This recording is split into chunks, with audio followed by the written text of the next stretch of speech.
spot right here, man. I seen you at A up in 55th, tearing the Porsches up, man. Happy you back in business, man. You doing your thing, man. I'm hearing life is good for you too, man. You know, cats is telling me you're doing your thing on the east side, so I guess that situation with A is working out pretty good. Listen, man, you know I'm gonna do my thing. I'm gonna eat regardless. That don't mean nothing. But yo, I've been down in D.C. D.C. is definitely ready for us, man. D.C. is it. I'm telling you, man. Mitch, look at me. D.C. D.C. is it. We need to make that happen.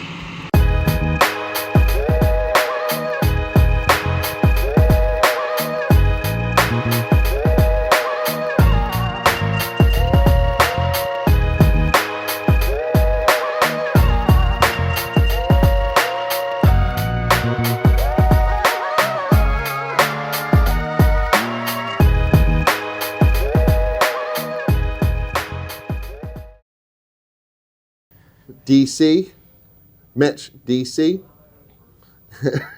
paid in full movie when Cameron. I don't think I've seen it. Oh, it's like an old hustling trapping movie. I'm gonna have to watch it now. Yeah. Well, I probably have, but I don't think I've seen it in full. I'm a Friday girl. I watch Friday consistently of all those old movies. Or what was the Snoop Dogg one with the car wash? Was it just car wash? Yeah, car wash. Okay. That's it. Yeah, no, there's a scene in it, and Cameron's like, they're trying to like sell coke to DC, and he's like, Mitch, I'm telling, look at me, DC. like we gotta go to DC, yes. right? You know? Go. DC, Day of Unity, down here with Travis Cullen and Freedom Grow to represent the wrongfully incarcerated for nonviolent cannabis crimes. Yep. I'm here with Kayla Fearing. Hello. From Minnesota? Minnesota, St. Paul, Minnesota. Is that where the Mall of America is? It is. So Mall of America is in Bloomington, Minnesota, which is a suburb of Minneapolis, which is right next to us. Okay. Yep. So I went out there to look at a trash truck one time in the winter, and I walked out of the hotel.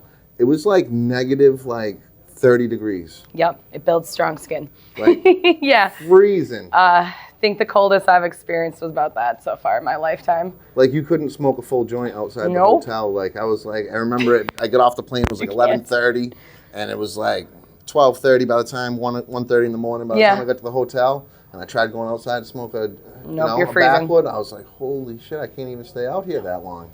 A lot of us smoking notices in our apartments in Minnesota because we're all smoking. We're all chiefing inside.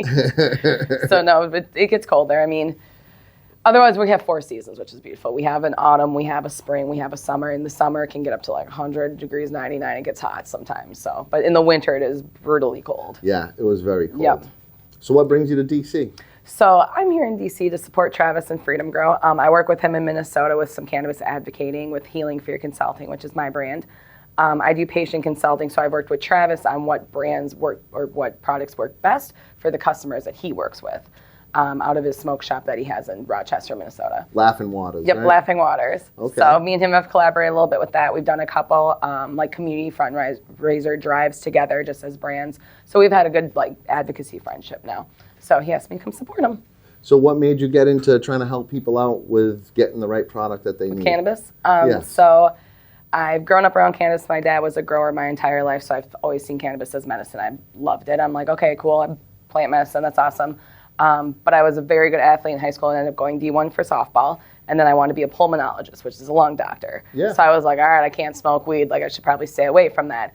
But then in my second practice at the University of Minnesota, I broke my ankle and got put on opioids. And my dad, being the grower he was and kind of like the neighborhood medicine man growing up, when I went to him sick, he was like, you're smoking weed, we're not doing this opioid thing. And I was like, oh, but I don't want to. And he's like, try vaping, we had a volcano at the time, so we vaporized some flower, and it was phenomenal. And I haven't turned back now from that. Did a couple of vape bags, and I was like, okay, this is the medicine that works best for my body. Fast forward to my mid-20s, I work in physical therapy. I'm a physical therapy tech, so I worked in a lot with OT, PT, saw people in the opioid crisis and the opioid addiction. I was like, I don't like this. People are falling apart. They're getting surgeries. They're taking pills to try to mask their issues. Yeah. Fast forward to COVID 2020. I get laid off from my physical therapy job. So I lose my whole healthcare career. I don't know what I'm going to do. My partner was from Michigan. So Michigan was legal. I didn't know that. I didn't know they had rec. I didn't know they had med because I was kind of sheltered in Minnesota. Like, oh, we have a really bad med program. I'm never going to get on cannabis in the state. And he suggested, you're a secret pothead here in healthcare in Minnesota. Move out to Michigan with me and work at a dispensary. And I was like, okay, I'll do it. So I moved out there for a corporate dispensary. I was like, there are more patients that come into these dispensary doors than I ever had in a clinic. We have more new patients coming in to buy cannabis every day than I ever registered in a clinic. Are most of them trying to get off of opioids? Getting off opioids or anything, or alcohol, or we had little old ladies that just got diagnosed with cancer, and they'd come in, and I was in Ann Arbor, Michigan. So they'd come in and they'd be like, hey, I just got diagnosed with breast cancer. My kids want me to try weed. I don't want to ask them for suggestions. Can you guys teach me about this? Okay. So it was me, who was like a 30-year-old who had healthcare experience, working in dispensary, and then a bunch of college-age kids who were just like, I just like Granddaddy Kush. It's the highest THC by that eighth. So it was me versus them kind of trying to sell to the customers. Right. Where then I would get in a full half-hour conversation with these customers, like, okay, this is what you want to try. If this is what other pharmaceuticals you're on, try this product over this product. So then that's what kind of rolled into Healing Fear. So I was taking my days off to go have coffee with old people. And it was a blast, but I want to get paid for it. Is that where like the name? I know your last name's Fearing, but like it must mean something else. Healing Fear. Is it like because the stigma with cannabis is still there, and most of the traditional medicines now, like through the healthcare, is all opioid based. Yep. And cannabis really hasn't had the research. No, it doesn't have the respect. The research, the respect. Respect hasn't and research. allowed it to have the research that it needs. Yeah. You know. So how do you, when somebody comes in, like say they got back pain, how do you go from help there? them? Yeah. So Healing Fear is kind of an ode to my dad. So I launched Healing Fear Consulting on July 1st of 2021, but I thought about it right before I went from Michigan to visit my dad for Father's Day in June 2021. So I was kind of like driving stone. I was like, Healing Fear, that'd be a really good consulting name kind of thing. And there is a clinic in Ann Arbor, Michigan that was a psychologist who had been picking up people who had just got out of the methadone clinic, basically, picking out new patients from that population to get them prescribed to cannabis products and mushrooms. So I was like, okay, if this psychologist can just do consulting without any type of degree or anything like that, I guess a psychology degree, but that's nothing cannabis-wise. So let me do a consulting business where I just get to talk to people. So last name's Fearing, as you stated, and Healing Fear was, again, ode to my dad, but because my dad was kind of like the neighborhood medicine man. We had pro athletes in Minnesota that were coming to buy medicine from my dad. We had local old people. We had the local alcoholic that would come by. A lot of different people came and consulted with my dad about what they should do while smoking cannabis. And my dad was a handyman. He owned his own small business, and then he was a grower. So like he didn't have healthcare background, but he was really into natural medicine my whole life. So we were like taking vitamins as kids. We were eating really healthy. Like we knew how to be proper when it came to plant medicine real early on. And my dad was a Navy veteran, and he was like, look, I got my rights. This is what I want to do. If I want to go smoke after I'm a veteran, I've served my time, da-da-da-da-da. So I really respected that. And he had a very good head on his shoulders to teach us how to advocate for cannabis, per se. So then when I started Healing Fear, I had learned in the dispensaries all about these products. And what was really different from growing up with a grower father who like taught me a ton about cannabis and then going to Michigan was the cannabinoids. And that's what I really pride myself on, is knowing about cannabinoids. People love terpenes. Terpenes are great. They're in every plant, fruit. They're kind of everywhere. They're just not cannabis specific. Where cannabinoids are really cannabis specific. So in Michigan, when I was telling people I have a healthcare background, they'd be like, oh, what do you think about cannabinoids? And I'd be like, THC and CBD, cool. CBD's never worked for me personally. I need the highest amount of CBD, and even then I'm just like, that's nothing. Where like 200 milligram THC edible is like, me to be social, 400 is I need a medical thing. So I learned about CBN first in Michigan. I was like, what is a CBN? And a rep who had CBN gummies actually said, it's for nerve pain. Try it. And I have nerve pain in my ankle from when I had ankle surgery from my softball injury. So I was like, let me try this instead of like an Advil or a Vicodin when my ankle's throbbing, when I'm in opioid per se pain. So this dude gave me a 5 milligram THC 2.5 CBN gummy. And that 2.5 of the CBN rocked me. Absolutely rocked me. And I saw him a couple weeks later when he came back into the store, and I said, what is in that gummy that made me so stoned out of my mind? That like, it was a therapeutic stone per se, where I could sleep, my leg felt really good. I didn't wake up in the middle of the night with the throbbing. It took care of the pain? It took care of the pain. And he said, because it connects to your nerve receptors, CBN does that. So he goes, we push CBN on people who have had like back injuries, like you stated, or people with neuropathy who they have nerve damage in their feet. And I knew all about neuropathy from working physical therapy. And we used to do an injection in people's feet. So I was like, okay, I need to look more into the CBN. So then that's kind of what rolled me into being a huge fan of CBN. And this was 2020, 2021. 6 months to a year later, same kind of situation happens. Yep. Goodbye, phone. CBG rep comes in, and they give me a CBG gummy, and they were actually from Cresco out of Illinois, which like isn't my favorite corporate company, but they taught me a bunch about it. CBG? CBG, because it was a pear gummy, and I have GI issues, so I was like, oh, what's CBG? And she's like, it's good for your stomach. And I was like, okay. So it was a 5 milligram THC gummy, 5 milligram CBG. And at this time, my boyfriend had already moved us from Ann Arbor to Chicago because he works in sales. And I was like, I'm not giving up my dispensary job. So I worked like a nursing schedule per se, where I did 4 days in Detroit, working in a dispensary. Yep. And then I would drive to Chicago through the night, and then I'd stay home for 3 days, and I'd go back to work for 4 days again. Okay. So back and forth. And my managers were cool as hell about it because they were like, we want you to work here. You have the background. So I took these CBG gummies one night when I was on the road, when I was going to eat a lot of fast food. And I was like, my stomach's going to get rocked, whatever. I'm going to have nauseous stomach. So I ate these gummies, and it was like a Band-Aid over my stomach. It was better than a Tums. And I was like, okay, I am sold on CBG. So that's kind of what really made me turn Healing Fear into like a cannabinoid specialty consulting group, where if you can show me like what other medications you're on, what your medical diagnosis is, I can find a cannabinoid to try to match and mimic or replace what you're kind of on. That's pretty simple to remember, though, because CBN, nerves, the N for the nerves. Yep. CBG, gut, gut. What's I've heard about THCV too in the past. So THCV is a stimulant per se because it's like young THC. Okay. Yep, and that's where a lot of people, you can get in the smoke shops and stuff like that, and people say it mimics a sativa because it's that stimulant effect. But what it really does is speed up your metabolism. Okay. Yep, so a really cool thing my dad used to teach us, me and my sisters were all athletes, and my dad at 65 now could probably outrun me. He's like in great physical shape. He doesn't go to the gym every day, nothing like that. And he smokes? Smokes every day, and he does full-on dabs. The man probably does 100 dabs a day. And he's got like the bong dab where he's like, all right, I did a dab. Just straight ripping. Makes his own resin, everything like that. So nonetheless, so he had always taught me and my sisters, if you're smoking good weed, you're not going to be lazy. And I was like, going into high school, I'm like, okay, I don't want to be lazy. And he's like, yeah, if you're smoking shitty swag weed and blunts, you're going to be lazy. He's like, if you smoke good weed, you're stimulated, you have energy, you want to get shit done. So I was like, okay. So then when I started smoking weed with him, 1920, that was one of the things I always paid attention to. When I was like, I'm sorry, when I was 19 or 20 years old. Holy shit, we're taking it back. I love the 1920s, though, so I wanted to put that off. So then when I started smoking with like my friends socially, that was one thing I always picked up on, where I was like, all right, that dude's got terrible weed, 'cause I felt like shit after. Where this girl's got great weed because we went and fucking walked the lake after, kind of thing. Right. So then THCV I got to learn all about in Michigan as well, because we advertised THCV like, hey, if you're growing at home, use your leaf in smoothies. And people would be like, what? We'd be like, yeah, your leaf, like your just green leaf, has a ton of THCV in it. And if you put that in a smoothie, you're not wasting your leaf, then you're using the whole plant medicine. So it's cool little tricks like that the different cannabinoids people have picked up on, or like CBC is another one that people are using a lot in topicals now, but you don't see it in many edibles or anything like that because it helps repair skin cells.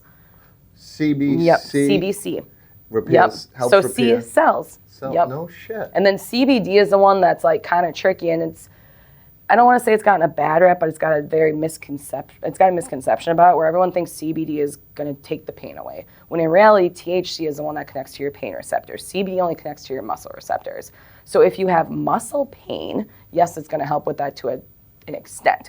CBD? CBD, yep. Okay. But that's where I think that federally CBD has been so accepted, because it's so mild, because all it does is just it relaxes your muscle receptors so your muscles don't think they're under attack, and that's what creates the pain.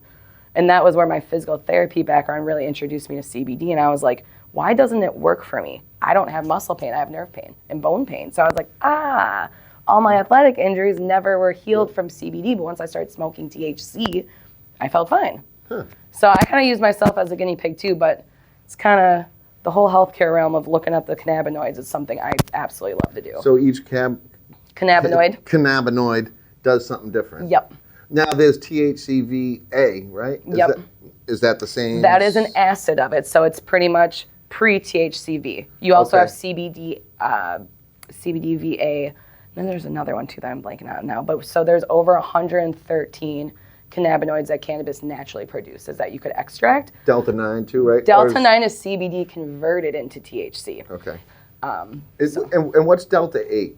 Delta 8 is another cannabinoid, but it's a synthetic because of the amount, I believe, that gets extracted or something like that. I thought, because I've been doing some testing too, I thought THC, like over time, like after it's cured, it'll convert to Delta 9, as it starts, Very well could be. I have not heard and Delta that. 8 Yep, I've been is looking the more at the synthetic CBD one, piece. I thought. Yep, Delta 8 can naturally occur in the plant, but it's in such small amounts that when we get these products, most of it's synthetic at this point. Oh, okay. Yep, and that's where this chemist explained. He said if you try to extract everything from the plant, Delta 8, I believe, connects to heavy metals, so you're never getting a pure, clean product from Delta 8.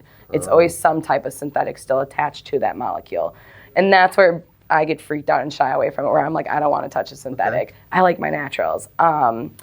And then working in Illinois, after I worked in Michigan, that was another thing where I just saw where they really pushed the synthetics in all these smoke shops because it was so hard for people to get a license out there, and it was so corporate, where people were like, screw it, I'll just sell synthetics, and I'll sell hemp flower, and I'll sell THCA flower out of my shop if I can't get a real license.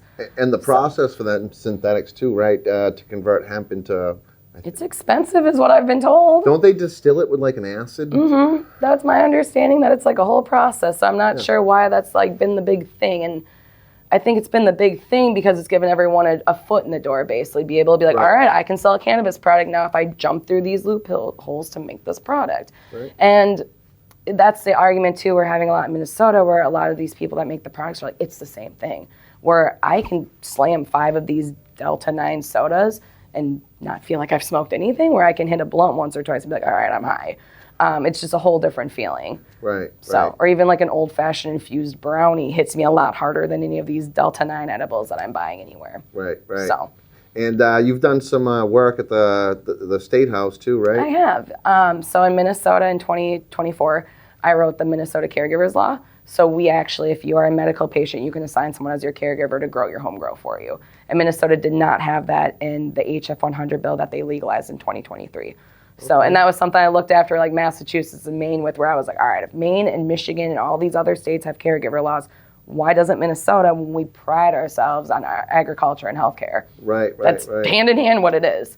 So kind of, again, wrote that kind of an ode to my dad, who's my caregiver, who I can't grow. I've tried. I don't have the green thumb. I'm an athlete. I'm into medicine, where my dad's like, I'll grow plants all day. You want a tomato? You want a cucumber? You want pot? What do you want? Do you think if your dad wasn't a grower and an advocate and been involved for so long, do you think you'd be this deep in the cannabis? I don't think I would. And that's what's crazy, is I think I probably would have unfortunately been brainwashed by the medical society of the United States. I think I would have just went to med school and kind of taken the pill and been like, all right, pharmaceuticals are the way to go. Like, be cautious with cannabis. Where now, like, I'm fighting with my doctor. Like, no, I'm using weed. I don't want any pills. And she's like, I like you. Stick with your flower. Right. And I appreciate that. So I'm really thankful that my dad was very open about his use and what he did with me and my sisters as well. Yep. Like, he was a veteran. He was a small business owner. He was a single parent. And like owned his own home, like really did everything he needed to do. Ran his own business. Yeah, ran his own business, like, and still had a garden every day, took us to our sports practices, was a very, like, an outstanding model citizen per se, ran for our city council, and still had a garden the whole time, and was like, I'm not gonna give up my medicine, that's my choice. And that's what they don't tell you. They always say, oh, you're gonna smoke weed, you're gonna be a loser, but yep. I've ran a business for the last 18 years myself, and I've been smoking weed since I was 14. Correct. And it's just sad, and you brought up mushrooms too earlier, so it's like mushrooms and cannabis, these things that have medical properties and can heal people.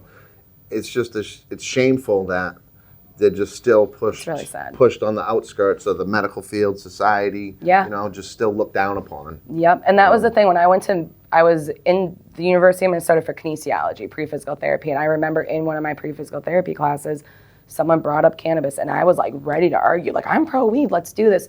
And the teacher shot it down. They're like, we're not gonna talk about it because it's not in the textbook. And we're all like, what? Like, we can't talk. And this was like 2009. So it's like, this isn't the olden days. This is pretty new still. What do you mean? Like, people California already had a med program at that time. Michigan was just about to get their med program at that time. So it's like, people were using cannabis as medicine. So why are we not teaching this in a Big Ten school in one of the biggest research universities in the country?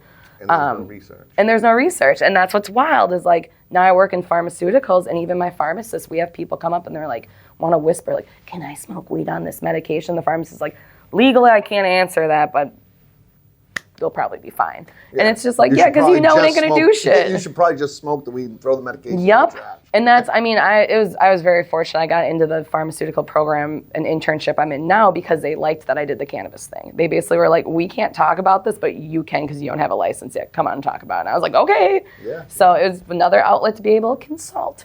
So are you feeling more nowadays that people are more supportive of you, or are they still looking at you like a witch doctor? I think people are really starting to like it. So like the last couple, Healing Fear will be 4 in July. So I've done pretty well. Thank you. I'm very excited that I've like actually kept it up this long. I've had a lot of like new moms this year come out to me, which is really cool. And I really appreciate that because I'm of that age myself, where I'm like, all right, ladies in our 30s, let's talk about using cannabis instead of having wine when our kid goes to bed. So that's been like a new patient group that I've really enjoyed working with. Another group that I've worked with recently is the veterans. I've worked a lot with like trying to find veterans access to affordable medicine, because in Minnesota, their big thing is like, if we admit that we're using cannabis to the VA, all our funding is going to cut off. If we're getting pills, they're going to cut off our medications, everything like that. So they're all fearful to be honest with their doctors. So I was working with a nonprofit group in Minnesota the last couple months, and now they've kind of went a different direction. That was kind of my idea, where like we had veterans sign into a Google form online if they felt like they were in need of medicine. And Minnesota has it on the books where it's law that you can gift up to 2 ounces. So we were getting brands to donate us products, and we were putting care packages together of 2 ounces of product to then give to veterans. To the veterans. Yep, so we gave like 26 of those away like between the month of January and February, which was super dope. So I got to go and like deliver packages to these veterans and be like, hey man, if you ever need another connect, like I know a store that's down the block from you. I know a grower down the block from you. So we delivered those all over the state of Minnesota, which was real cool. But they will lose their VA benefits? If they were to go admit to the VA, like, hey, I want a state medical card. That actually just changed this year, though.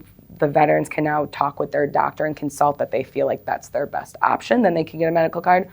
But I still think it's up to the VA if they're going to still work with that patient. And that's the problem. Yeah, because back in my hometown, one of my buddy's wives, she works for the VA. Yeah. And she actually sets up all the,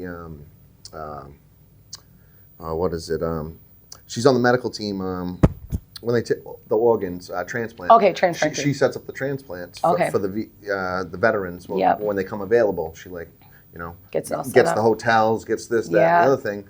And one guy, they couldn't give him his transplant because he smoked weed. See, and that's what's so it's like bogus. This guy's like dying, he needs an organ. Yep. And now you just pass him up because he took like a 5 milligram edible the day before. Exactly, and that's what I learned with working with a lot of these veterans, and even the elderly populations. A lot of these people are on fixed incomes with like whatever benefits they're receiving. So it's like, hey, I may not be able to go in Minnesota per se, just as an example.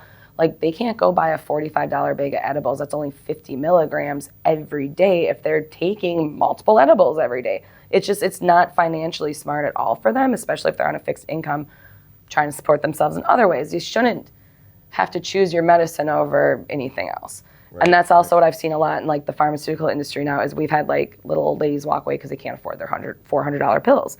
But yet in pharmacy, we can make exceptions where they give you an emergency day supply for 5 days where you can go back and argue with your doctor to get a cheaper medication or something like that. Wherein like you can't do that to the dispensary if you're trying to seek out your own medication. And doesn't cover, health insurance doesn't cover it. The only thing that saves some of these people is like if you have a medical card where a veteran, you're gonna have to admit that you're using, then you're not gonna get taxed on your product, which is the same product that rec is selling at a 12%, 15, 18%, Illinois 40% tax increase. Right. At that point, you're going to be bought out of the market and you're going to go back to opioids. Yeah, it's like a sick cycle. So it's free. Because it's free from the VA or the MA program, whoever's giving you it. Or, again, working in Illinois and Michigan, the amount of people that drove up from Kentucky that were like, we got bomb weed down there, but we don't want to get busted, so we come buy it up here. But we grow a bunch of hemp down there if you guys ever want hemp. And I was like, what is this? This is so mind-blowing. But that was the thing. They were all, I don't want to say brave enough because that's, I feel like a little diluted there, but they were all like growing hemp because they were like, I want to grow my rights. But they were like, we don't want to go to prison though, so we're staying under this bill. But we'll traffic it across states for ourselves because people aren't going to not get their medicine. I mean, that's kind of what I've learned too, working in Michigan, Illinois, that we had people driving all over to pick up. So they'll take the risk. And Illinois exploded too. They got a big cannabis market, right? Huge rec market for how expensive it is, which is insane to me. But they're supported by everyone around them. They're supported by Minnesotans driving in. They're supported from Wisconsinites driving in, Iowa people driving in, Missouri people driving in, where Michigan had that too, but they had a lot of like Ohio, Pennsylvania, these states who had medical programs but no rec program. So then these people were protected under their medical cards if they ever got busted with the flower that they were buying in Michigan. Once they got over. Yep, where Minnesota, we, not everyone, a lot of people drive up to the Upper Peninsula of Michigan. Okay. Because technically it's only 4 hours and 20 minutes from Duluth, Minnesota to the first dispensary in Michigan. Somebody will drive 4.5 hours? Yeah, I've done it in a day. I drive 5 hours there, 5 hours back. I take my ferret with me. We do a little hike in the middle of the national forest in Wisconsin. We come home, we get Taco Bell, we go to sleep. Now I have 50 carts for my week. In month. Perfect. So, yeah, I mean, that's where a lot of Minnesotans have been getting their products is they'll go up to the Upper Peninsula of Michigan because Michigan is one of the states that does reciprocity. So if you have a medical card, they treat you like one of their patients. Okay. So they have a good hidden industry in Michigan, and that's where I liked Maine a lot, and I started looking at the East Coast and Massachusetts and got really involved with your guys' industry just like through social media. Right. So I was like, okay, Maine, what are you guys doing? Yeah, they're you have the caregiver program, and all these East Coast states are going up to Maine and then going home. All these New Yorkers are going up meeting with their Maine caregiver, going back to their little hemp shop in New York. We're all doing the same shit. And their medical program, you don't have to test the product. Oh, I didn't know that. Okay. Yeah, there's no testing on They're just like, if you want to try it, you're doing it. On their rec, you need a test. Gotcha. Tourism money. Can't make a tourist sick. On the medical, no. And they've got better quality bud up there in Maine. Yeah. Compared to Mass. Yep.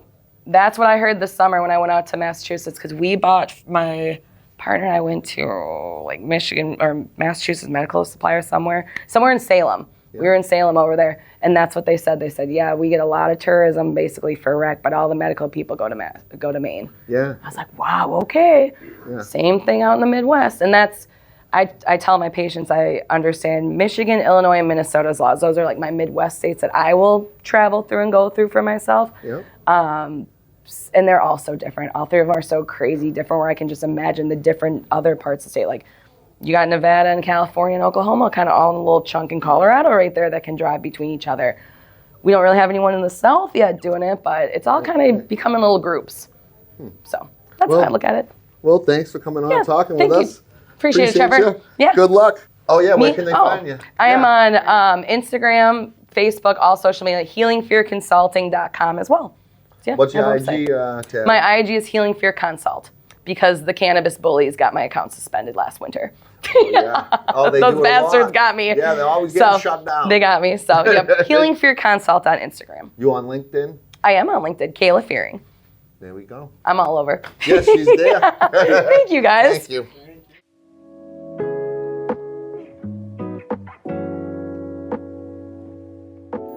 We rocking and rolling? Down here at Washington, D.C., Travis Cullen Day of Unity for cannabis prisoners. I'm with Harold Morris. Yes. Morris, where you from, Harold? From Baltimore, Maryland. More. What brings you here today to D.C. to participate in this event? Travis had invited me here today, and I've been an advocate for a while now. I'd say steady for the past 3 years, but my son was incarcerated for the past 6 years for cannabis. So that's what's pretty much brought me here. That's what got you involved in this advocacy. Your own son, what did he get busted with? Was it a conspiracy case, or did he get caught red-handed? Because I know a lot of these guys that have been locked up with these cases here, it's all conspiracy. We can say he got caught red-handed, but I don't think he got caught red-handed. You know, they found it in a storage facility, 250 pounds of marijuana. 250 pounds of marijuana. That was in his girlfriend's facility. Was in his girlfriend's name. She's a co-defendant. Her name's Sherry. Sherry? Yeah. And how long did they give him? Well, in Maryland, they have what you call anything over 50 pounds, and if you're an organizer, financer, or whatever, you know, of a certain amount of people, or, you know... similar to like a kingpin charge? They call it a kingpin, even if it's a nonviolent cannabis. So my son fought it in court, and he didn't plead guilty or take the plea bargain. So which they would have gave him 10 years, or 13 years. Well, he decided to fight it because he didn't want to leave his family. He has 4 kids. Oh, And, Jesus. Yeah, and they nailed him with 20 years mandatory minimum without parole. So Sherry saw what had happened, and she took the plea bargain. She did 3 out of 13 or something like that. Okay. Because of COVID, it helped her get out a little bit early as well. So. And Sherry's the mother of one of his children. Of one of them. Yes, he has 4 children, and Sherry's the mother and the co-defendant of the youngest child, whose name's Braden. So she wanted to get back. She figured, hey, I'll take the plea. So After she saw what happened, yes, yeah. The jury, first we had a jury that seemed like they probably would have walked. We had some pretty good jurors in there, and they found a way to do a mistrial and do it all over again. No shit. So they stacked the next jury pretty well. And there were jurors who actually signed our petition saying they're sorry. Because jurors are oppressed and suppressed to make a guilty verdict or they're not going home today. Things like that. We're going to be here next week. Things like that. Right. You know, and Easter was coming and stuff like that. People's children were going through, graduation, stuff like that. Okay. You know, juries make decisions, you know, and as they were saying he's guilty for Kingpin, they were actually crying. So, you know, so here we are.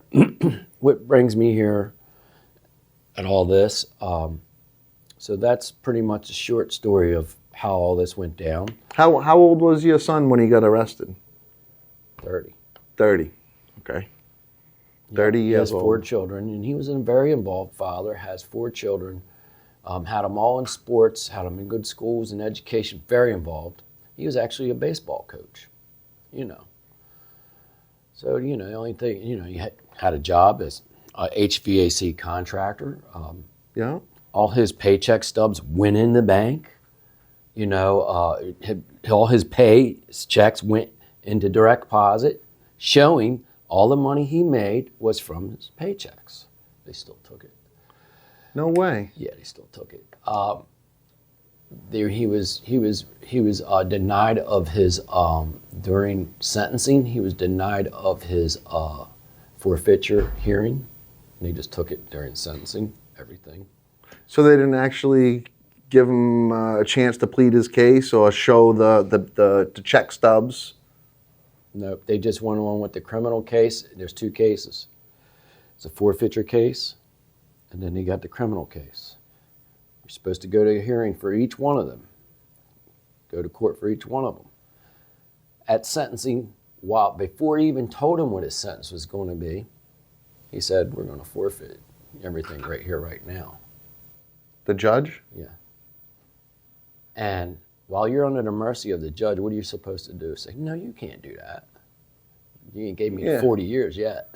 Yeah. You don't want to take him off when your years are in his hands. You know, and I don't know how they do this, how they work, but the judge did say, if the law changes, come back. This judge really didn't want to give him 20 years, I think. But, you know, the way Harford County does things, you know, and everything, or the way they were doing it then, it's just different than everywhere else. Judge really didn't want to do it, but that's mandatory minimums. They don't discriminate. Right. So he gave him the least as he can give him, which is 20 years without parole. So he can't get out early with this sentence? No, and what the judge said was, he said, that's all I can do. My hands are tied. So come back if the law changes. Well, me not knowing anything about legislation, laws, politics, anything, had to go into legislation.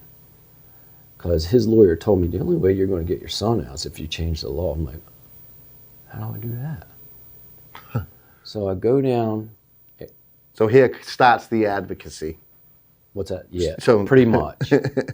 I was started sooner, but this is really what kicked it off. So I went on opening day 3 sessions ago, and was giving out cheesy flyers into mandatory minimum sentencing from cannabis. I was giving them everybody who's just whatever, you know. Yeah. And I gave one to a guy named David Moon. He's a delegate in Maryland General Assembly, and he actually was looking at it. And I was like, okay, well, they actually sent me an email later that they want to write this bill for me, right? So. No shit. Yeah. And this was the first day that you printed out and was out there? The first time I've ever caught a went fish. there, and yeah. And I learned through all this, you get more done going to in person than you do online. And I feel that, you know, online helps, but you got to get out there. So I went out there, and I got that one delegate to do that. So the ball got rolling, you know, and it failed that session. It failed the last session last year, 2024. So 2025's here, and we got it to pass. Can you tell me a little bit about the bill? What it entailed, or did it just lessen the minimum mandatory for cannabis? All right. Well, they put a little more in it. So first of all, you know, all you really need is 50 pounds or more, and like the organizer. And so they made it to where if you're caught and you are a marijuana kingpin, which they still have one, but it's not a mandatory minimum anymore. Okay. So if you get caught being that organizer with over 50 pounds, the least you can get is 5. Okay. The most you can get is 20. That's a big change. But you can get parole. So say if you got 20 years, you'll be out in 5. You can accumulate that much good time in there? Yeah, parole let you out in 2/3 of your time. Okay. Something like that. So you might do a little more, but you'll be out if you get 20 years, you know. So, and if you're good behavior and stuff like that, and, you know, and the jail system has point systems to violent criminals get 10 points a month, 10 days a month for a good time, and nonviolent criminals get 20 days off their time for good time. Did your son catch a state case or a federal case? It's a state case. State case, okay. So that's why I had to go to Maryland General Assembly and get this law changed. And meanwhile, I'm still advocating for federal and everything, because I believe that, you know, if the feds would decriminalize it, it would trickle down. But Right. so that's why I'm here as well. You know, I support the federal prisoners as well, you know, not only state. And I think in Maryland State, there might be 20-something people affected by this kingpin law. 20 people. Over 20, a little bit over. Okay. So we're going to try to find these people and try to help them out as well. And get them to file the right paperwork that coincides with this bill? Yeah, they can get a modification, yes. Get them back in front of the judge? Yes. So now, have you seen that judge that told you, hey, if the law changes, that's the only, have you gone back in front of him and seen him? That's why we need to maybe post-date this video for a couple of days, because the signing of the bill is still yet to happen. Okay. Yeah, this isn't live. And I think it's going to be in a couple of days. Okay. Because they only give me a 48-hour window to know when that bill is going to be signed. They give me the days for signing dates, and I got to check all those dates 48 hours before to see if my bill is on the signing date. Okay. And we think it's on the 24th. Okay. So I have to check 2 days before then and see if it's on there. And if it's on there, I can go to a signing ceremony, stuff like that, and everything. Hopefully the governor, Governor Westmore, either signs it or don't sign it, but hopefully he don't veto it. That's the only thing. He can sign it or don't sign it. It will still become law. Okay, so it's still up in the air technically until It's still not law. Until the ink's dry. It passed. It's still not law. Okay. So I've been laying low. I've been laying low because I don't want to give. I just feel like you don't want to give it too much attention where the wrong person sees it and is like, yeah, who knows if the governor don't like me for some reason? No, I'm vetoing that. You know. Yeah. You know. Trying to be quiet. You got a lot on the line right here. Yeah. So trying to get the boy out. Yeah. So and once it's signed, I'll scream from the rooftops. once it's signed, I don't care anymore because my boy's coming home. Hell once yeah. it's signed. And he's already, here you see how I am about it. I got that little bit of like, my son is so excited, and he's totally positive that it's going to be signed or it's going to become law next week. He's already making moves, contacting the lawyer, setting it up to where he'll be in court as that law takes effect, which it takes effect October 1st. So if he gets the ball rolling and gets a court date at October 1st, he could be out. And it's still up to the judge to grant? It is up to the judge, but the judge can't give him any more than 20 years with parole. So if the judge don't let him out that day, the parole board's going to have to do something. Huh. So that would be a disappointing moment, yes. But he's still going to get out sooner than everybody else as well. Right, right. So either way, it's good. What I think the judge is going to say, yeah, time served. I really do. Probably, do some home detention or something. Yeah, ankle bracelet, stuff like that. But now, did your boy have any previous crimes to this? Yes, and they were all marijuana. All marijuana. Smaller, lesser possession charges. He got caught 5 pounds once. Okay, that's these fucking companies. He got caught growing 8 plants once. That's minimal. That's it. Minimal. That's nothing. It's all the problems he's ever been. My son's never done anything like steal from people, stuff like that. He's not an abusive person. He's not a thief or anything like that. It's cannabis. He's just as normal as anybody who owns a dispensary. Right. He's just not unlicensed. For a little plant now, he's in there with murderers, probably rapists, child molesters. Oh, yeah. He's now on the inside. Oh, yeah. You're walking amongst them people. That's the whole problem with these mandatory minimums. It classifies you as a violent criminal. They don't classify you by your crime. They go by your time. And what it did is so since he's got 20 years, he goes into a medium security prison where it's a lot of people, like you just said. It's mostly like, violent crimes. Everybody he knows in there. He's probably the only not non-violent, but the only victimless criminal in there. Right, victimless. Yeah, so maybe there's some people in there for like some burglaries and theft and stuff like that. There's victims involved. You can't wait to see him, huh? Oh, yeah. Yeah, I can't. That was just, actually, you got a video call of him last night. And, yes, got to see him last night, but yeah. So this journey, since you passed out that pamphlet to get this bill, now it's been, 2.5 years, 3 years? Yeah. So 2023, January 2023 is when I first passed it out.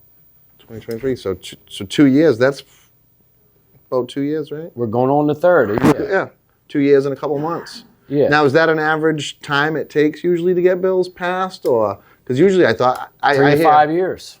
That's 3 to 5 years is usually what it takes for a bill like this to pass. 3 to 5 years. And really, I'm really grateful for all the people in Maryland General Assembly. They treated me well. I met a lot of politicians and everything, and I had a lot of support in the Maryland General Assembly. I did. Just from going down there, knocking on doors, talking? Once they said they're going to write this bill. I asked, what can I do to help? They said, go around and introduce yourself, stuff like that, to other senators and stuff. Okay. And talk to them about how they feel about the bill. And I started doing that. And I started meeting everybody. I know almost everybody down there. And they've all met you with positive, gave you positive feedback and support? Most of them. A couple of them, no. Most of them, yeah. The ones that said no, did they voice their opinion why they didn't support it, or? There was one delegate who said that it was violent and stuff like that, and that marijuana causes violence and stuff like that. he was using old data, like 80s kind of stuff, like I'm like, well, you're right, it is violent if there's money involved. Yeah. And then why is it violent? Because you made it violent. You created it. Well, that's what I say. Prohibition makes it violent. Yeah. Yeah, the likes of Al Capone didn't come up because alcohol was legal. Yeah, and then in 1935 they made it legal, and guess what happened? The violence stopped. We'll tape it down. I don't know if it... Yeah, as far as, but... And what I thought was interesting when I was talking to you outside earlier, you're talking about Thailand. Yeah, that's a... And their movement, and they've been known to be one of the countries with, they kill people, right? Use capital punishment for cannabis. Yeah, well, in the past years. When my son got arrested, I was living there, and I came back here, and I was already hearing rumors about they were going to make it medically legal there. And prior to that, they were giving people like life sentences for it. And back in, I believe, way back in the day, they used to, sentence people to death for that. I'm not sure if it was that country actually, but I know countries in Asia do that. Yep. And but it's a real serious crime then. When I was there, living there, I didn't really even smoke weed or anything like that because it wasn't around, because people were scared. Scared. They were scared to mess with it there because you get caught, you're going to jail. And anyway, and probably not too fair of a trial. I come back a couple years later to get some dental work done, and there's dispensaries everywhere. And I'm asking around and everything about all this, and find out that they done let all their prisoners out too. All the cannabis. I'm like, while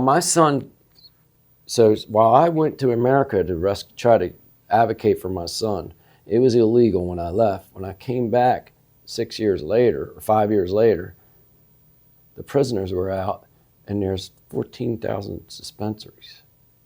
And you said they gave some of the guys that were charged too, if they seized their money or their assets? They gave them everything back. Weed, money, land, everything. And I asked, I said, why did they do that? Why the big 180? Why did they let these people out? They said, because if they didn't let someone out for something they made legal, they can be sued. And then I said to myself, well, why isn't that happening right here then? Yeah. But, we have lots of things that, that's going on with, dispensaries here and stuff like that who advocate for people to stay in prison. Right. I was talking with Craig Cecil. Yeah. Another guy here that he ended up getting pardoned by. And the actual, we do have in the Constitution, we're like comparing back to the alcohol prohibition again, when alcohol became legal, it's a fiduciary duty for people who are invested in alcohol to advocate for people who are harmed by alcohol prohibition. That's the same laws that are supposed to be in effect now, but nobody's trying to sue these shareholders for not advocating for prisoners and people that have been affected. They're just cashing out. They're not even worried about it. They're so, like, if you go in a dispensary now, some of them will be like, hey, do you want to donate your change to Last Prisoner Project or something like that? I guess that's advocating, But there's some out there that don't do anything. What somebody was saying in there, don't give them any money until the people get out, Right. Really. I mean, these dispensaries could be saying, no, we're not giving you any tax dollars until you let them out. Hold their foot to the fire. They could. And it would really cause any problem for them, I don't think. I mean, at least if they would just speak up. Well, that's the disconnect from the dispensary, from the real people like your son and all the people that we've seen here today, is that they don't they don't know about the effect of the war on drugs, these big MSOs. So they don't give a fuck. No, they don't know. They don't know. It's total ignorance.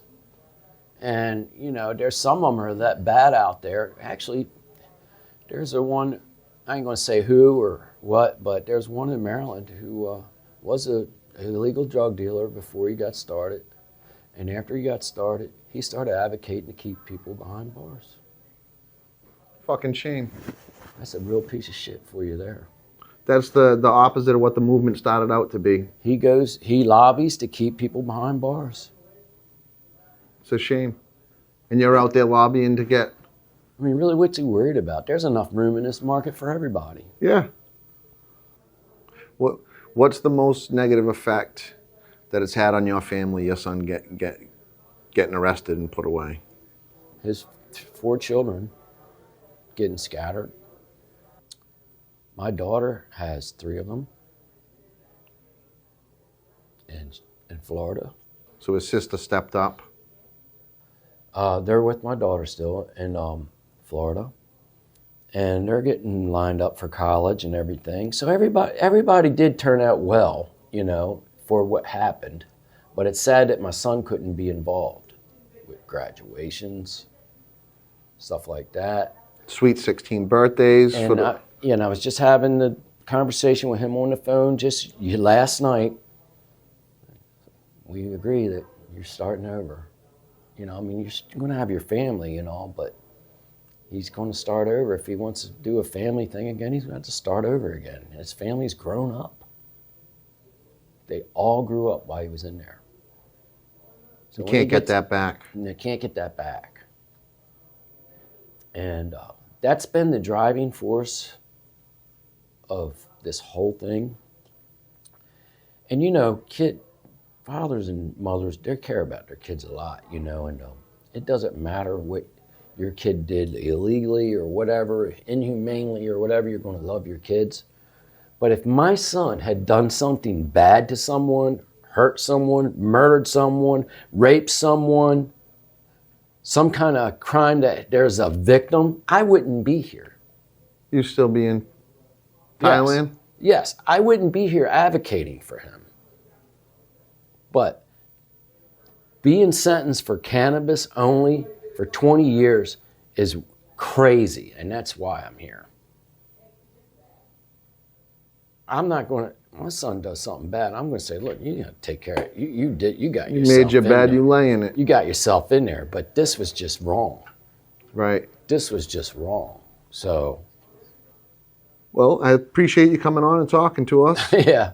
And I hope the boy gets out soon. Please take out the bad stuff. Yeah. We will. Hey, thanks, Al. Thanks a lot. Appreciate you. Yeah, thank you.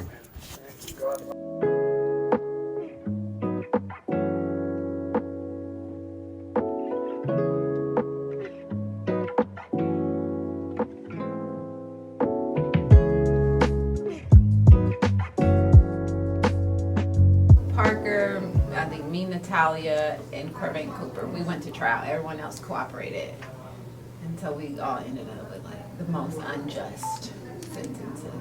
Wait, out of 70 people? Everyone cooperated except for us. Holy shit. How did that feel? Finding that out. Yeah, finding that part out was like, oh, I was supposed to cooperate? I didn't know. I wasn't supposed to fall asleep during interrogation? I was supposed to stay up and sign something? Supposed to... No one's ever asked that question. Yeah, and that was my thought. I was like, oh, shit, I did this wrong. Right? Right. And I didn't, not cooperate because I'm, like some solid-ass, street-ass broad. It was just like, I'm not telling on myself. Right. Who does that? Right, you know, right, who right, just walks in there like, yeah, that's what I did. That's what they did too. I was just like, I don't know what you're talking about. Deny. That's what you're supposed to do. That's what I thought. Yeah. I'm learning that life sometimes requires honesty. So that's what it felt like, you know, like, oh man, you did that wrong because the kingpin cooperated. Like everyone cooperated. And did you find that out after? No, I found that in the midst. During your in trial. Yeah. When they start parading themselves up on the stand. And you're like, I used to break bread with this person. I used I to don't do even some know dirt. this person. Oh, one of those. So many of them. Most of them. I didn't know these people. Like I said, I hadn't even met Parker. I didn't know these people. I knew 3, maybe 4 people out of the 60-something. And people that you didn't even see or associate with came in to tell on you. Because they had been fed the story. I know I've heard that a few times that, like, one of my friends in his case, well, not their weed case, but his brother, after he got out after he did 10 years, he got caught up with another case. And the main dude and 4 other people that the main dude was supplying all flipped and said he was the connect. And that's all you have to do. It's like, I'm not the fucking connect, like, motherfucker. Like, but he ain't going to say that in open court, you know what I mean? But, like, and that's the problem, I think, with the federal system is all they need is just one witness. That's it. And your whole life could be Done. turned upside down. Done. That's it. Now, were you involved in the weed activity for a while before you caught the case, or was it? I was only involved for like 8 to 9 months. I had let a friend deposit the money into my account. The layman's terms, he said, "Hey, I've got money coming from North Carolina. I'm using Western Union. It's costing me $200 to use Western Union. The $200 could be yours." I don't even think. I'm just like, whatever, who cares, right? And I did that for 9 months, about $800,000. Okay. Right. Moved through your account. Yeah, in 9 months. And it was 4 years later that they came and got me. 4 years. Yeah. So you were already done participating in Completely done. I hadn't seen. Far away removed. So far, I graduated from college, got married, and moved 5-6 hours away. And had a baby. So what's that like, getting that call or that knock on the door? It that wasn't day? actually. I went outside to smoke a joint. I just moved back in with my mom. Okay. Went outside to smoke a joint because a friend was coming over. And I could have smoked in the house. This is the part that always pisses me off. I could have smoked in the house, but I didn't want the friend to get like the wrong impression. Right, so we're going to smoke outside. Yep. And a neighbor called a suspicious car, which was not suspicious. It was like a brand new Nissan Z. And the sheriffs pulled up. And I was like, oh, it's good. We just smoked. I'm going in the house. He's going home. And the sheriff is like, damn, you're going to make him go home? I'm like, okay, he can come in. We can sober up. Whatever you need to happen, officer.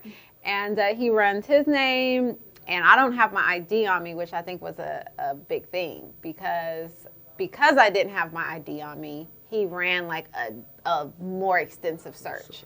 Because I had just received my license to sell life insurance.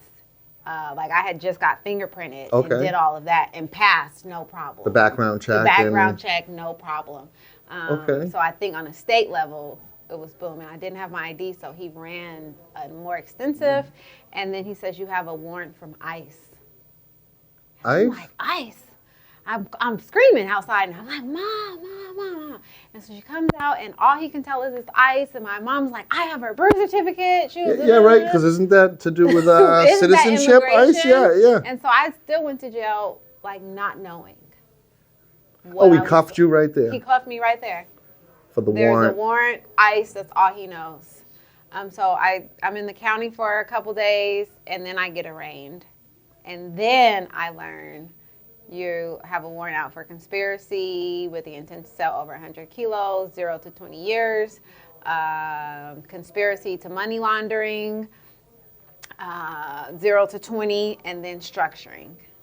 How long was the warrant? How long ago did Had it been issued? Yeah. I have no idea. I have actually no idea. To this day, I don't know. Okay. Because I couldn't understand, why didn't you just come knock on the door? Right. I still worked where I had worked the entire time. Like when you did the background check for the insurance and stuff, wouldn't that have been like a I honestly don't think they were looking for me.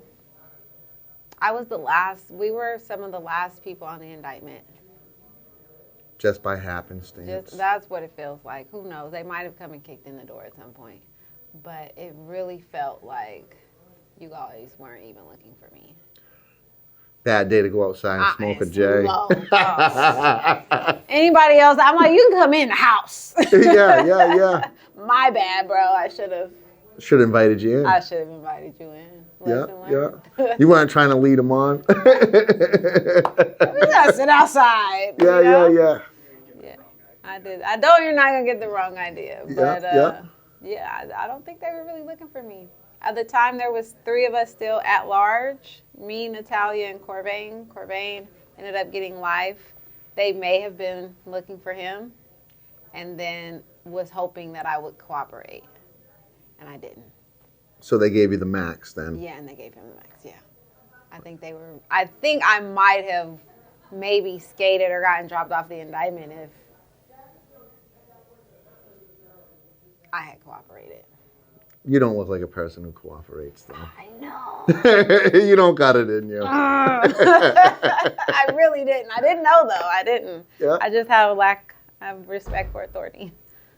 So, and your girlfriend, too, Natalie? Natalia. Mm-hmm. Did she get the same charge? She did the same thing? Because we did the same. Followed the leader. We were just like, fuck you guys. And went to trial and lost with the jury. And I always say, like they just spoke about, like it's the justice system that is more corrupt. There was another lady, there was 2 other women in our position, very similar involvement, one of whom the case was named after her. Our indictment is called like Goldilocks. Her name was Goldie. She was the kingpin's wife.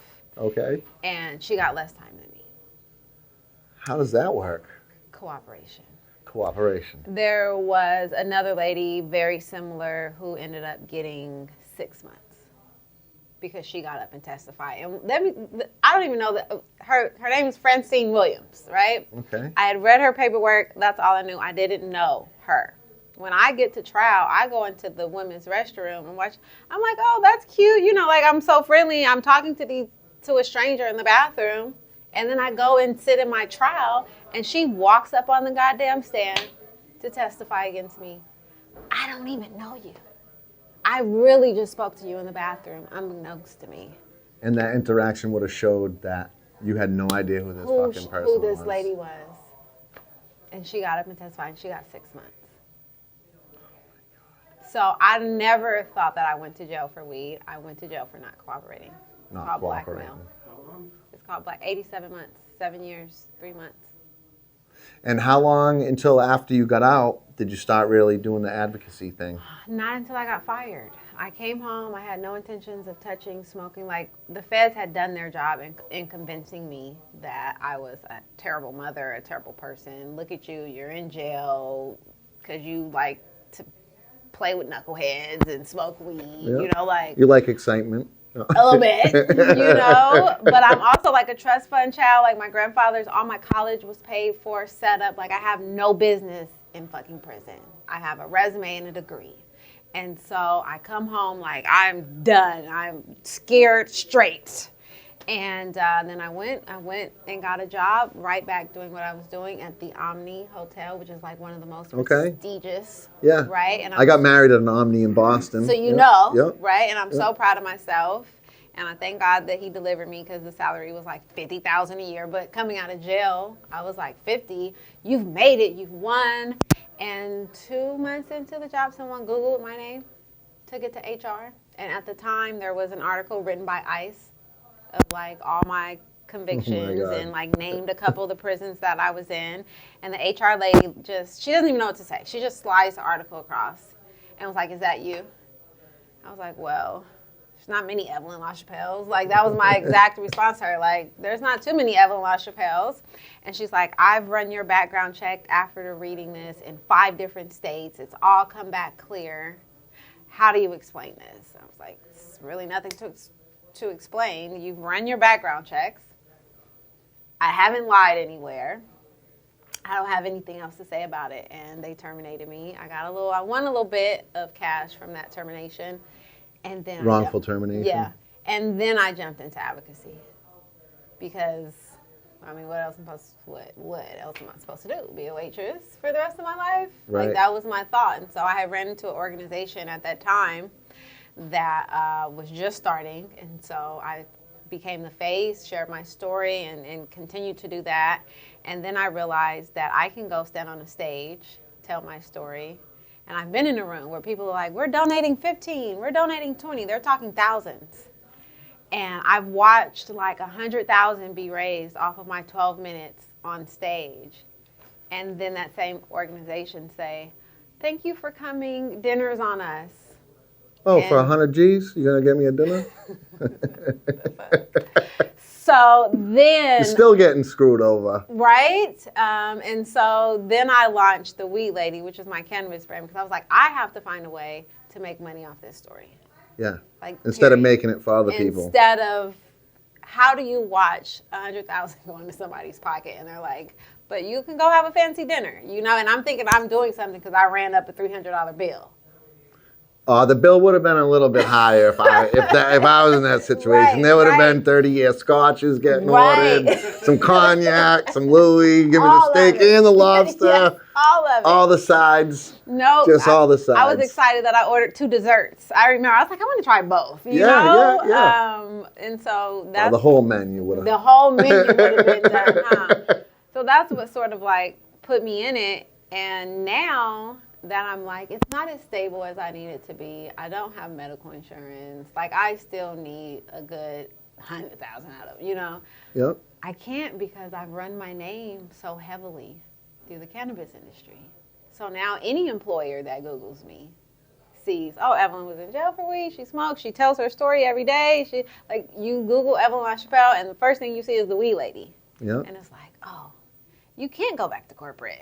Yeah. I'm the weed lady now. That's it. Like, that's it. Yeah. So this is the I'm path. here. This is the path until it's not anymore. And so that's what we're doing. That must have been. How old was your daughter when you went in? She turned 4 on a Saturday, had a big birthday party. I went to jail that Monday. That's fucking sad. Mm-hmm. That's sad. Mm-hmm. And those are a lot of the meaningful important years, right? 5. So that was 6, 4, 7, 5, 8. 6, 7, 8. I made it to the halfway house right before she turned 9, like a couple weeks before she turned 9. So they let me come home for a couple of hours to do cake and candles for her 9th birthday. But yeah, 4, 5, 6, 7, and 8. The first 2 years I didn't see her, so I really didn't see her again until she was 6. And who was taking care of her while My you were mom away? and my stepmom, who were like best friends. Okay. My dad worked that out. Player. They literally split it in half, a week with mom, a week with stepmom, and then halfway through, I lost my stepmom to cancer, and so then my mom picked up the pieces. But those 2 ladies really, they became moms again. Were you trying to quarterback this from the pen? Listen, I just shared this story because I was trying, and this is why I've learned to like just let things go. Because when I went to jail, I was raising my daughter on some like classical music, no artificial flavors, no noodles, no shit. Like it was, I was going full blown suburban white mom, LA, right? Okay, like I was going, I was doing it. I was doing the Courtney Pilates class. Yeah. Listen, I'm in jail maybe 2-3 months. And I call home and my baby's like, this Cheeto is so good, right? And I'm like freaking out, like, why is she eating a Cheeto? Cheetos are the worst of all things. And my stepmom goes, honey, you're not running anything. Anger. I mean, and I've never been mad at her a day in my life, so you know. But was there a fight back at the unit after this conversation? No, I just had to cry it out. And then I had to realize, honey, you're not running nothing. The world's going around. The world is going. The world is moving. And it was that told me, I literally had to tell myself that that's your daughter, but she's God's daughter first. And you're not the only person. Like, don't think so highly of yourself that you're the only person that can raise her. And I had to let it go. And it seems like you had a good experience, but I'm sure there's some of these mothers that went in with kids that didn't have the opportunity to be with, you know. No, that didn't. They went into the system. I saw a lady once, like she had just made it to the compound. And when you make it to the compound and you've got like less than 6 months or something like ridiculous. Like, don't even come up here with your tears, ma'am. I don't want to hear it. Don't. You're crying. You're just take a nap, honey. Yeah, you're on a little vacation. And you're about to go home. Go learn how to crochet. And she's like crying, and that's my attitude towards her. And I found out later that her 5-year-old had died. And you're like, fuck. Because the judge sentenced you to prison time. He has no idea what can happen in 5 months. Right. He only knows you and your file. He only file. knows you. He doesn't know if your dad is fighting cancer, if your mom is on hospice. None of that matters. This lady only had 6 months, so you know her crime it was tiny. And from jail, I don't know the details of the death. All I know is her 5-year-old had just died. And you're just like, you know. Maybe I shouldn't have told her to learn how to crochet. Maybe I shouldn't have, maybe a little more empathy, but it just put it into perspective that little time, a lot of time, we're losing stuff that we'll never get back. And in my case, I lost that over a plant. A plant. That 420 is coming up. I'm throwing like a big 420 wee lady party at the lake. We're all about to be high and celebrating and laughing. And I still have a co-defendant serving 60 years in prison right now.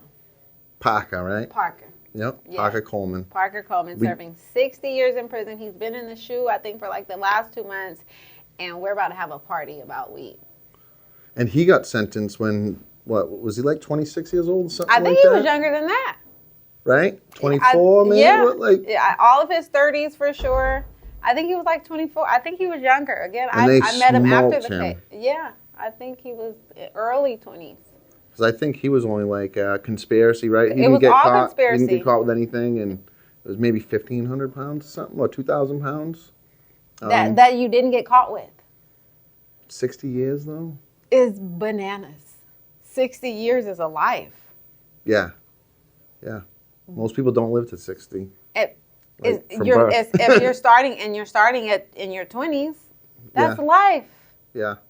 You're fighting a life sentence for a plant that is a billion-dollar industry, traded on the global stock exchange, and was deemed essential during a global pandemic. Restaurants closed. Right. The cannabis stores didn't. No, you got to have the weed. You have to have your weed. It was that essential. Right. That the cannabis shops did not close. And these people are still in prison. I know Mass between Med and Rec. That's where we're from.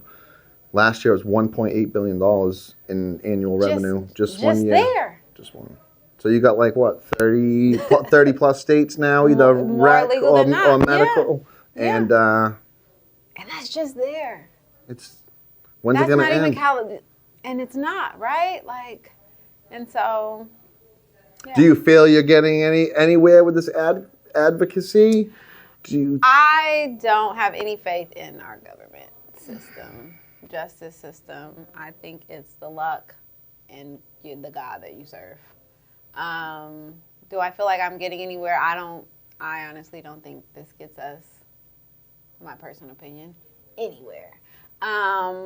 But you hope that it gets in front of the right person. You hope that the right person hears it. And if nothing else, I hope that consumers of cannabis, the people who enjoy this, advocate, that they know that there's still people in prison. And so that maybe when they purchase weed, they start to purchase it more consciously. Am I purchasing from an equity brand? Someone that was formerly incarcerated? Right. Does this brand contribute to the incarcerated, right? Right. That's what I've been learning today, that some of these big MSO brands actually pay for lobbying to keep the laws the way they are. As they are, because they already have a monopoly. And they don't want it to and be they free don't reign. They don't want the weed lady to sell more weed than them. And you should be the person more apt to sell the weed to the public. I would think so. I would think so, right? So I don't think that this, because I'm jaded, I don't think that this work moves the government. But I do hope that it moves the consumers. Right. And educates the masses. so that That's a good whatever way. part you can do, you can do it. When I go into the dispensary, the first thing I ask the bud tender is, where are your equity products? 9 times out of 10, the bud tender doesn't even know what that means. And then I have to say, equity, locally owned, maybe formerly incarcerated, from this population of people. Oh, I don't know. I have to go ask her, you know? And so I just push that line. So you're always educating when you're at the I'm store. going to push the line every time. Yeah. You know, pushing. Black-owned brand, which one? But, and so because of that, I think every time you go into the dispensary, you're just randomly shopping. You don't have to do your research. You're either shopping for a deal or you're shopping for the best. Right. And so I'm hoping to grow the Weed Lady into the next recognizable brand. But until then, I think we're all just spending and not doing our research. You don't even know where the weed is grown. Right. And that's a whole other thing. All these state agencies, the governing bodies that are governing the sale of cannabis or weed, whatever you want to call it, they hire people that have no idea about the business. No clue. And like with all the testing laws, the pesticides, like it's a sham. It's a sham. Testing is, when I get my money together, I think testing is where it's at, because $500 per test and the tests are mandatory. Count me in. Like, I think that's the biggest hustle in the industry. Is the testing facilities at $500 a pop. Yeah. So in order for me to get my 3 SKUs to the market. For each batch, right? Yeah. Each batch. For each batch. Yeah. And where can somebody get a hold of you? IG? Yep. Online? So LinkedIn? IG and online is call the Weed Lady, because you don't have to call the Weed Man no more. It's the Weed Lady. It's just the Weed Lady. So calltheweedlady.com. Instagram is call the Weed Lady. And the Weed Lady delivers what the Weed Man could never. I like that. Yeah. I like that. I'm That's sold. what we're doing, right? Yeah, I never. Because you know the Weed Man sometimes it's like, now you want to go to the movies, or like you're trying to flirt. Like, I just want the weed and I want a good deal. So calltheweedlady.com. Perfect. Thank you for Sounds coming good. on. Of course. Thank Appreciate you for having me. And it was nice meeting you This in person. was fun. I Yeah. appreciate it. Thank Thank you. you. Thank you. Yep.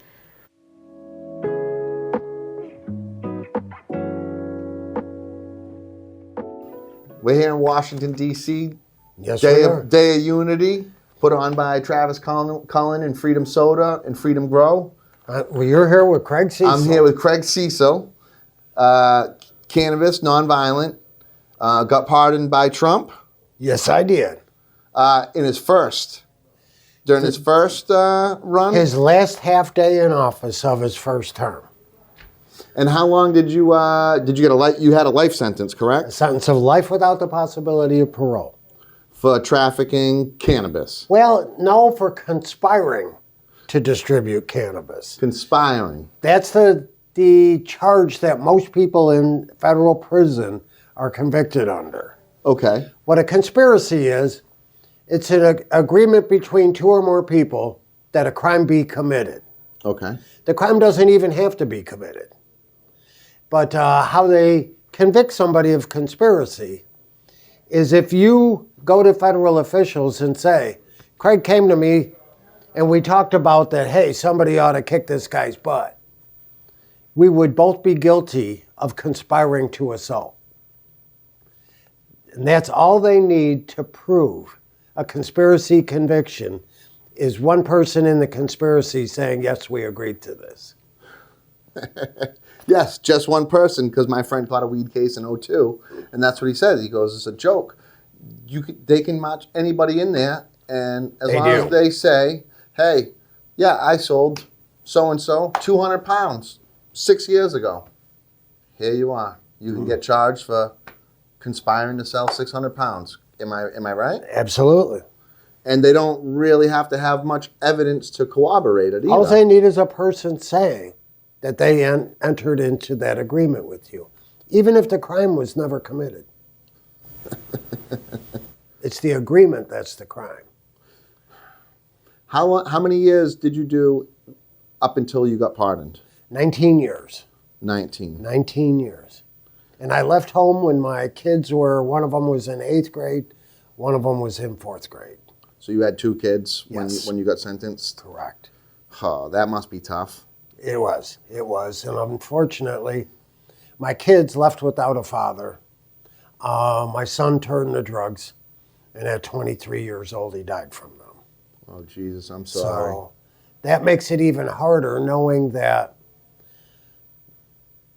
if I was there would have probably been a different result in him living or dying. That must be hard weighing on It you. is. It is. It's painful, and it is what it is, Right, unfortunately. right. How about the younger one? Well, actually, my daughter is the older one. And, Okay. And she's still living well. Okay. As a matter of fact, she picked me up from the prison. Oh, that must have been nice. Yep. See the daughter.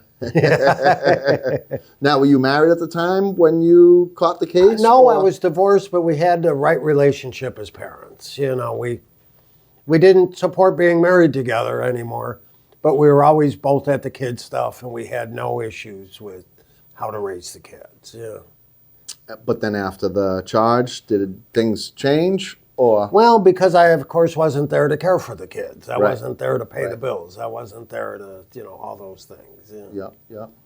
And now, what actually started you on your advocacy? Because I know we're down here for the Day of Unity with our guys who got pardoned, trying to push legislation to get more guys pardoned. What was the big thing for you that got you involved? Well, I went into prison as a paralegal. Okay. So I spent my time in prison helping people to fight their convictions, to fight their sentencing, to fight their appeals, and to even fight the Federal Bureau of Prisons Administration in treating them wrongly in terms of medical care and food and things of those issues.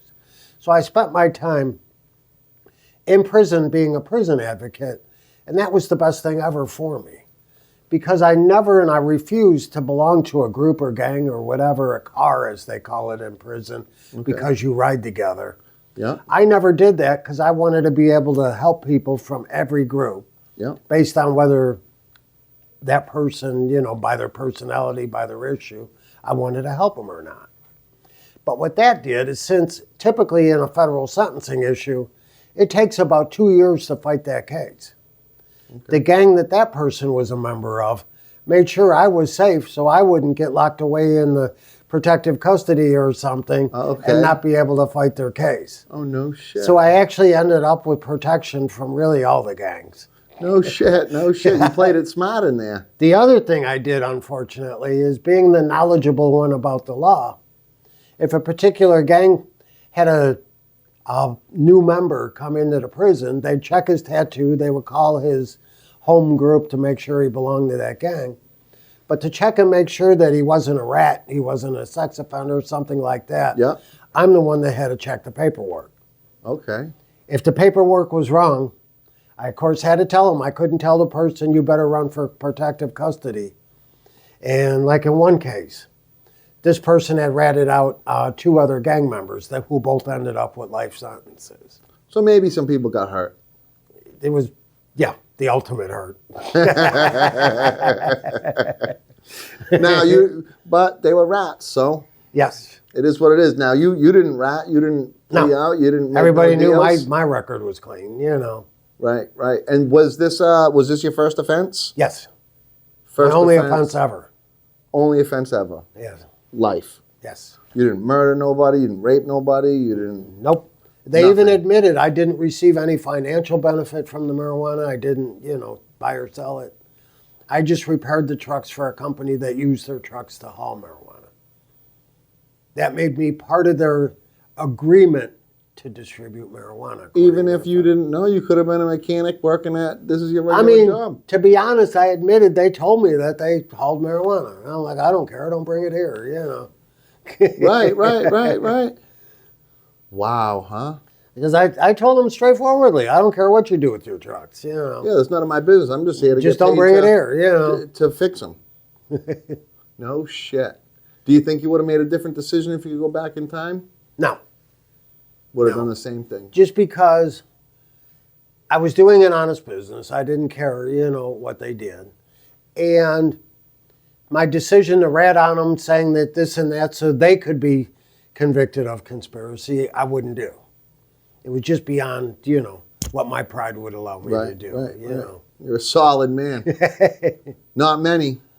I like that. But I went into prison safe. I came out of prison without looking over my shoulder. Yeah. That's always good. That's always good. So you started advocating really when you were inside? Yes. Did you start with the paralegal help, like right when you got in, or did you have to get settled first? Like, it started out in the county jail even, yeah. No shit. So it was just something I did from the beginning. And it, like I say, it was the best thing for me. Because the people that worked in the food service, if I had gotten their state detainer off of them where they didn't have to go in the trial in the state after their Fed sentence, they appreciated that. So if they worked in the food line, guess how my tray looked compared to all the others? Might have had something special on there. Yeah, I had a double healthy hamburger. So you didn't lose no weight in there. You didn't miss a meal. No, that's beautiful. That's beautiful. What I actually want to talk about with the advocacy, what we touched on earlier is, I didn't know this. You brought it to my attention that some of these big MSOs actually advocate to keep the laws how they are now. Actually, they're spending a fortune in political donations to assure that. And that's what I found, because of course I'm advocating for completely descheduling marijuana and treat it like growing watermelons or cantaloupes or anything else and marketing them. Sure. And that's what I'm for. And grant relief to anybody convicted of any charge that relates to marijuana being illegal, like money laundering. Okay. Yeah, like Evelyn was just on. Correct. That we just talked to. And that's what I've always advocated for. But my first full-time job was for a group that's actually completely financed through the cannabis industry. And their mission is to make the cannabis industry look good, as if the cannabis industry is actively involved in all kinds of philanthropic things, like helping people in prison for marijuana. They're basically a front. And what happened is, while I was working there... Wait, are they a business? Yes. Or are they're a business that actually sells cannabis? No. Or they're a business that helps... They're a 501c3. They're a non-for-profit. An advocacy. With an income of about $4.5 million a year from the cannabis industry. To basically show that the cannabis industry is philanthropic, helping prisoners. Come to find out, they're just marketing that front for the industry. And when I started advocating, because when I first got out of prison, I worked with my home senator, Dick Durbin. Okay. And his staff put me to testify before the Senate Judiciary Committee about a bill called the MORE Act they were considering at the time. Okay. And I just basically pushed the fact that the MORE Act actually still maintains all the same penalties for marijuana if you don't have a federal license. That's the if. And it also really doesn't grant relief to people in prison for marijuana unless the prosecutor, the judge, and some other people agree that their sentence can be just reduced. And that's it. So this shell of an advocacy group that you were working with didn't like the fact that you were pushing to deschedule Correct. cannabis. Correct. Because it was going against the the business businesses interests. Yeah. that were donating to them. Correct. To perpetrate this good guy in the cannabis space, prison reform. Correct. So really, they're not about prison reform. It was never about prisoners or prison reform. It was about making the industry look good as if they were philanthropic and spending all that money for political advocacy to keep their business model alive of being the only one with grow licenses in a particular state. The only one with, wholesale dispensary licenses in a particular state.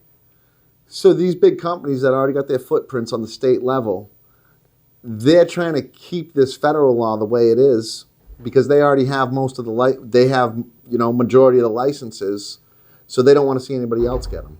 And it's working. Senator Dick Durbin, who I spoke to directly twice before I testified, was wholly in favor of federal decriminalization. He was on board. He liked it. A year later, 3 of the Illinois big MSOs, which are based in the Chicago area, made some huge donations, and Dick Durbin is now against it. Huh. He's emblematic of a lot of our Congress people, irregardless of political affiliation or whatever. That the cannabis industry has bought a stop to decriminalization. What the fuck? And this whole movement started out to make it legalized so people wouldn't get in trouble for their home grows or helping patients, medical. You know, the whole movement. That group of From people Prop has been 215. marginalized. They've been overrun. They've been marginalized. Last summer, I was on a committee in Illinois to look into changing Illinois marijuana laws.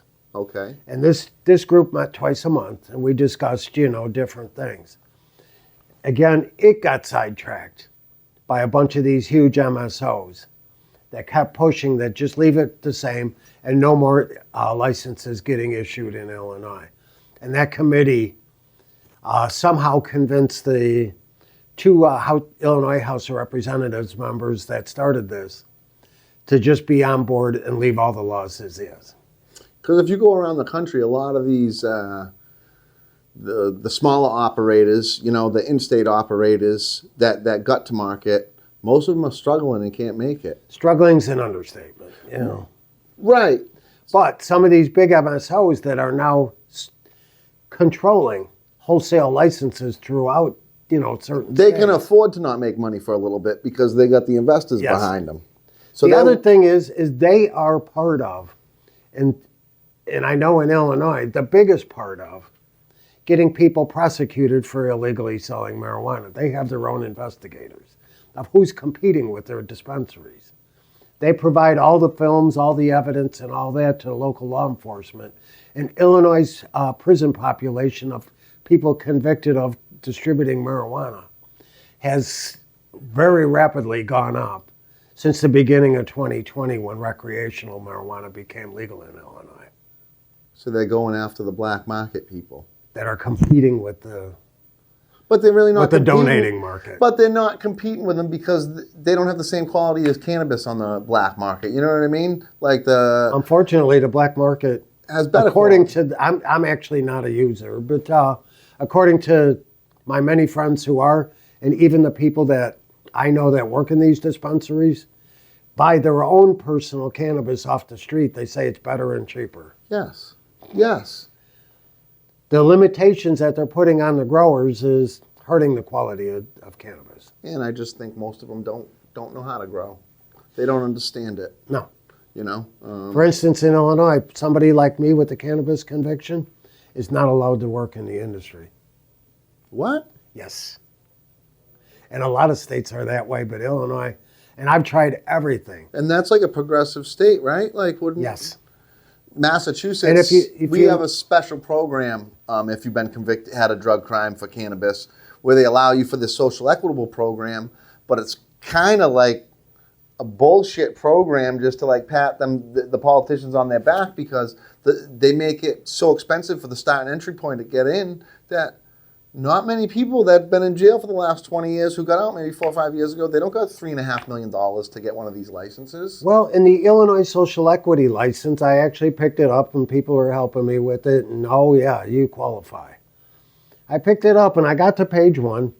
Do you have a conviction? Blah, blah, blah, blah, blah. Do you live in one of these zip codes? And then I got to page 2 and it says you can have a marijuana conviction. We're supporting those people that entered the industry.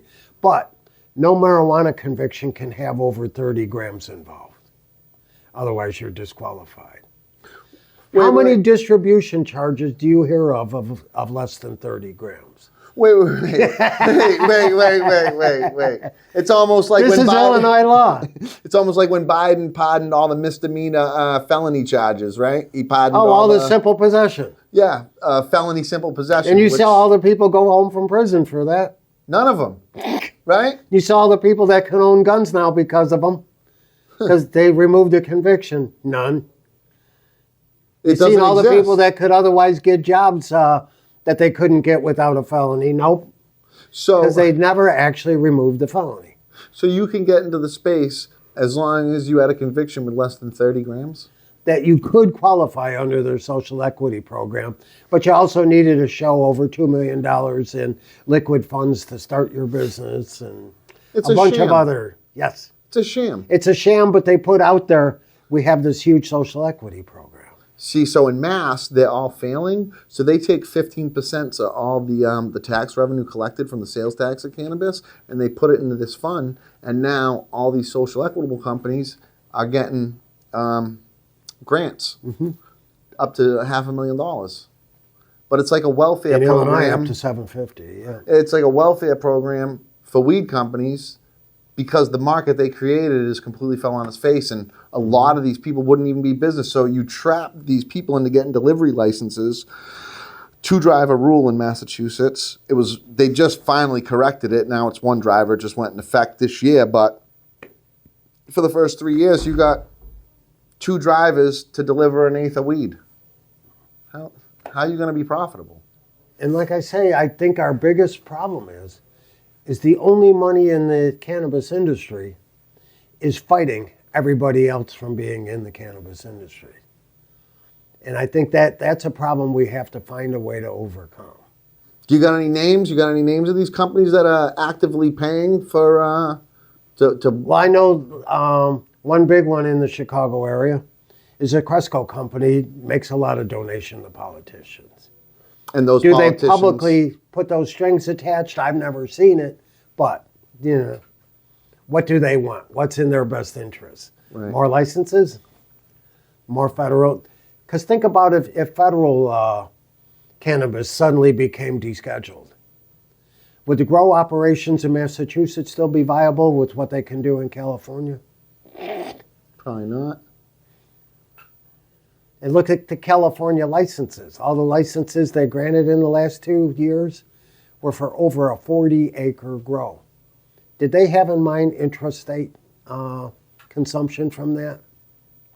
California is ready to supply cannabis to the whole country. Well, I think they are. I just seen that article about the metric that in California. So the metric is the system that they make all these licensed cannabis companies get to track all the product, Right. seed to sale. They just said that they found out in there that there's ghost distribution dispensaries in there, that it's in metric, and people on the metric are on the inside allowing it to go down, that there's weed going to these companies that don't exist in the metric system, and then the weed just vanishes. We'll put it this way. Back door. The last cellie I had in federal prison when I left the Terre Haute federal prison in 2021, he was convicted of buying 240 pounds of marijuana out the back door of a grow operation in California and driving it back to his home in Milwaukee, Wisconsin. He was sentenced to 18 years in the feds for it. His girlfriend to 15 years. But if that 250 pounds went to another store, it would have been fine. Nobody's in trouble. In California. In California. Yes. But think of how that 250 pounds appeared on paper. It didn't. No, that's why there's like a lot of corruption. I think California's, the legal weed plays in California are already supplying. I won't tell you who told me, but one of the big MSO founders and heads told me if we didn't sell out the back door, we couldn't stay in the black. Yeah, they wouldn't be in business. We couldn't survive. Right. So you think the only way for it to really change is if it fully gets decriminalized? That's the only way it can. And to make retroactive relief available to everybody, like on the federal or if the states do it, to anybody convicted of a marijuana-related offense, which I use for an example, a mail fraud violation for mailing it. There's a myriad of violations that rely on marijuana being illegal, and all of them should receive relief. Yeah. Because, like I say, federal sentences are determined by the federal sentencing guidelines. And I looked after my arrest. I'm a first-time offender, so 0 prior criminal history. So you got 0 points. I looked up, what would my guideline sentence be for walking into a federal courthouse with a machete, cutting off a judge's arm while he's on the bench, and they couldn't put the arm back on. The charge would be aggravated assault with a deadly weapon resulting in serious physical injury. No dismemberment charge? Well, serious physical, Yeah. injury that they don't recover from. That charge, my guideline would be 8.5 years for that. And at the time, I'd already served over 8.5 years. But had I went in there and sold the judge marijuana, I'd be looking at life. How does that make sense? That's our laws. That's what I say right now. What are we, a mile from the Capitol building? That's where it needs to change. So how does one do that? Trump did it. But if Congress looks at a law tomorrow, make it a lot better than the MORE Act. Just deschedule it. Just forget the feds being involved in it. So now there's not federal licenses required. There's not anything required. The feds are just out of it. And make a provision, again, that anybody with a marijuana being illegal related conviction gets 100% relief automatically, without discretion on the part of a judge, a prosecutor, a parole officer, anything. That would be the right law. Be just. Well, I'd appreciate you coming on and talking to us a little bit about your fight. And let's make a difference together. That's all we're like here I pointed out today, I never even applied for clemency. No? Never. I didn't even put in an application. But over 220,000 people signed a MoveOn.org petition, and a bunch of people put in paperwork to the White House requesting my release. If you look up my name, Craig Cecil, at the U.S. Pardon Attorney's website, you'll see on January 20th, 2021, I was granted clemency. That's in the right column. In the left column, there's no application. I was released because advocates were willing to stand up, and I'm proof that they can get it done. That people say, I'm only one person, what can I do? Collectively, they walked a life sentence prisoner out of prison in me. Remarkable. I got one last question for you. The day you got word that came down that said you were getting pardoned and you were getting out of there, what emotion? What were you feeling? Well, I was told that how many times? Under Obama, under Bush, under all kinds of stuff. So that went all the time. But it came down that, kept saying that Trump was going to do it. Well, then it came down, Trump was going to announce all the clemencies at 11 o'clock Washington, D.C. time on January 19th, his last full day in office. Okay. And he would announce the, people he was granting clemency to then.